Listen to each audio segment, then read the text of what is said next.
She is selling $64 candles using her children's name, likeness, and titles. A new candle with Prince Archie's title inspired by Archie, their child. The most dangerous man in British publishing has been warning everyone for years, and nobody in the mainstream media wanted to listen. Tom Bower wrote every single word down, documented every contradiction, traced every financial thread, and laid it all out in black and white, and now in 2026, the world is finally catching up to what he has been saying all along. The questions he raised are no longer confined to the pages of his book. They are being asked openly, loudly, and by people who have the power to demand actual answers. What is unfolding around the Duke and Duchess of Sussex is not a single scandal. It is a cascade. And once you understand how all of these threads connect, you will never look at this story the same way again. Let us start where Tom Bower has always insisted we should start, which is with the money, because money is where the truth lives.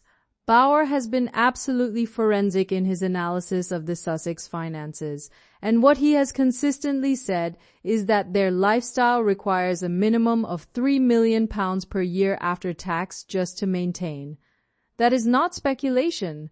That is based on the known costs of their Montecito property, their security arrangements, their staff, their travel, and the general standard of living they have projected to the world since leaving the royal family. Now consider what has happened to their income streams. The Netflix deal, which was supposed to be their golden ticket to financial independence, has essentially evaporated.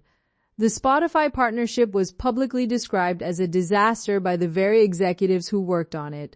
The lifestyle brand that was supposed to revolutionize how the world thinks about premium products has landed with a thud so quiet you could hear a pin drop in an empty warehouse full of unsold inventory. So where exactly is the money coming from?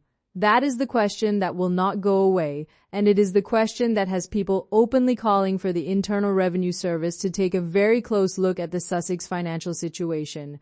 Because in America, when your visible income disappears but your visible spending does not change, that creates a gap. And gaps like that attract attention from people whose entire job is to investigate exactly those kinds of discrepancies. But the financial questions are only one layer of what is now becoming an extraordinarily complex situation.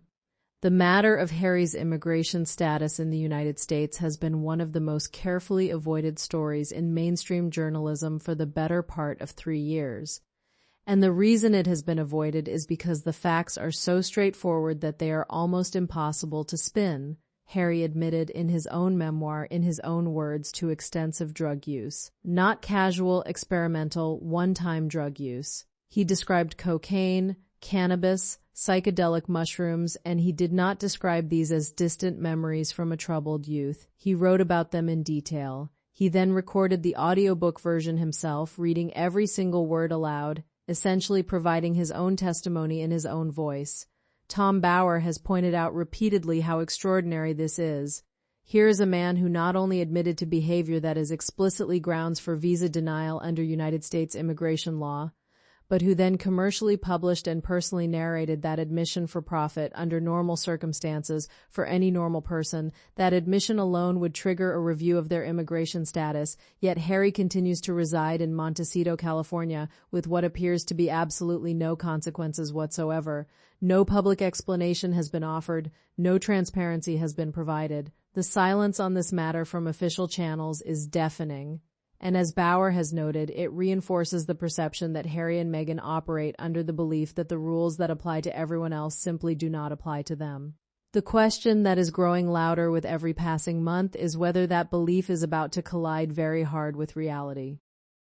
Then there are the questions about the children, which I understand make some people uncomfortable, but discomfort is not a reason to avoid asking legitimate questions, particularly when those questions are being raised not by anonymous voices on the internet, but by people who have done serious, documented research into timelines and public records.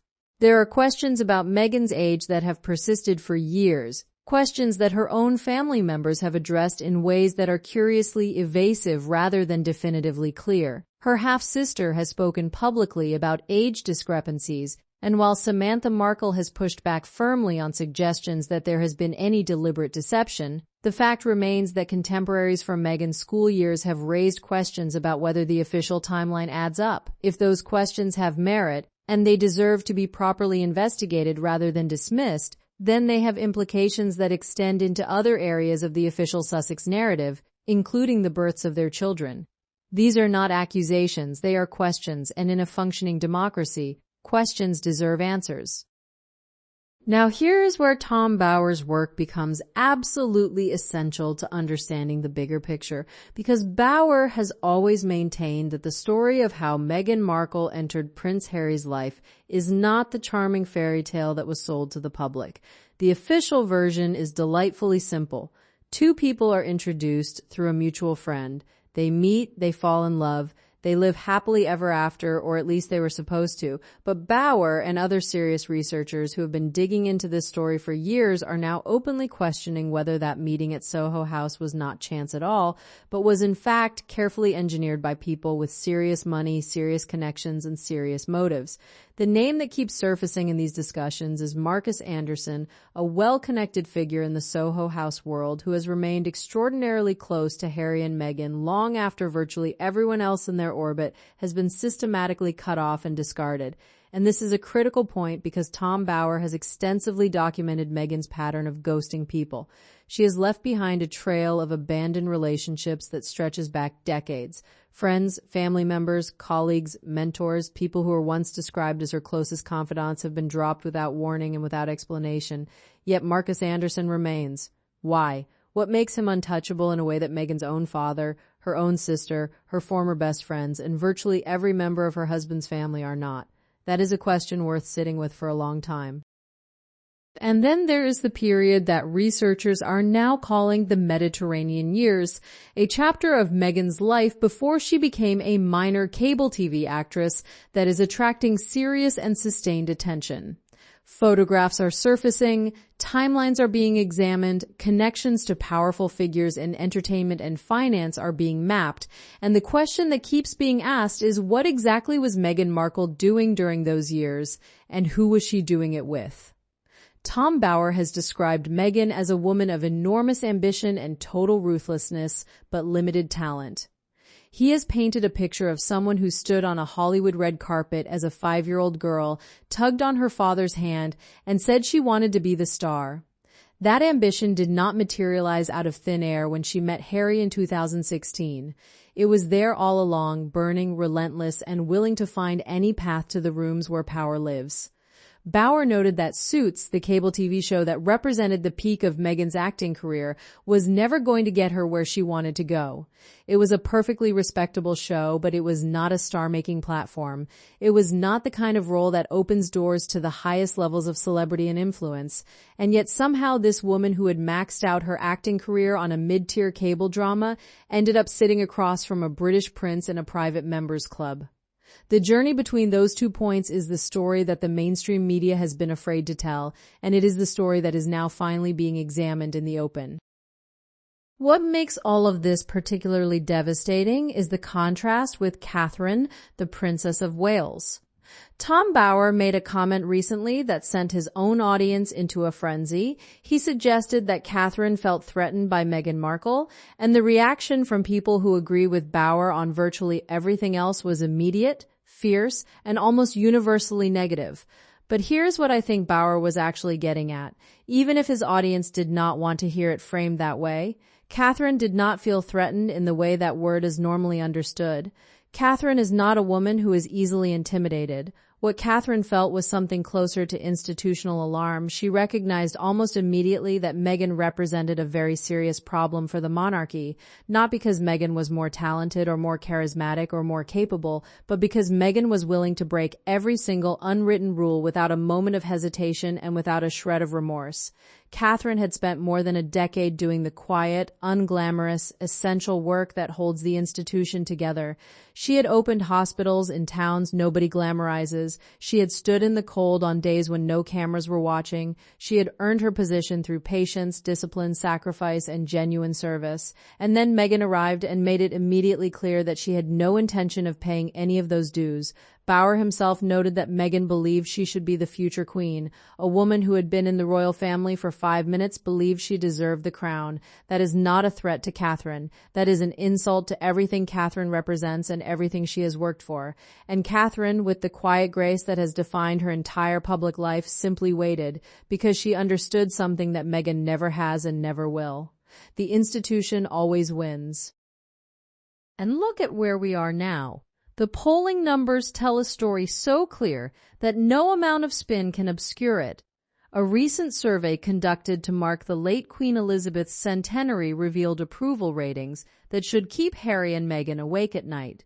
Queen Elizabeth sits at 81% positive, Princess Diana at 77%, Prince William at 76%, Catherine at 75%, Princess Anne at 70%, even King Charles, navigating enormous personal and institutional controversy, is holding strong at 60%.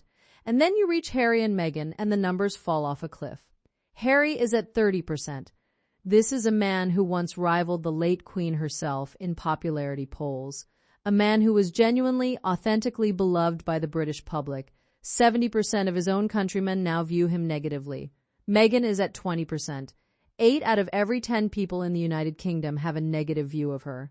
The only person keeping them from absolute rock bottom is Prince Andrew at 3%, and that 3% probably represents respondents who were not entirely sure who they were being asked about. For any commercial brand considering a partnership, for any media company evaluating a deal, for any serious institution weighing an association, those numbers are not just bad, they are fatal. Tom Bauer has been clear about where he believes this is all heading. He has said plainly that once William becomes king, and that day will come, the response will be decisive and final. The Duke and Duchess of Sussex titles will be removed, Harry's prince title will be stripped, the children's titles will be gone, clean, complete, and irreversible. And Bauer believes that the desperate performative display of the Australian tour, that transparent attempt to commercially exploit the royal connection in front of a global audience, has actually accelerated that timeline because Charles watched it, William watched it, the institution watched it, and what they saw was confirmation of everything they already knew but had been reluctant to act on publicly. The financial questions from the tax authorities are not going away. The immigration questions are not going away. The questions about Meghan's past, about the Mediterranean years, about the engineered meeting, about the timelines that do not quite add up, none of these are going away. If anything, they are growing louder, more persistent, and more mainstream with every passing week. Tom Bauer opened this door years ago with his book. He told the story that Harry and Meghan desperately did not want told. He followed the evidence where it led, regardless of who it made uncomfortable. And now that door cannot be closed because other people are walking through it, asking the same questions, finding the same inconsistencies, and reaching the same conclusions. The house of cards is not wobbling anymore. It is coming down, one card at a time, in full public view. And the tragedy of it, the real human tragedy, is that none of this had to happen. Harry had everything. He had family, purpose, adoration, a role in one of the most storied institutions in human history. And he traded all of it for a life in Montecito that is now defined by dwindling finances, vanishing relevance, collapsing public support, and a growing list of very serious official questions that demand very serious answers. Tom Bauer saw it all coming. He wrote it all down, and now the rest of the world is finally reading the same page.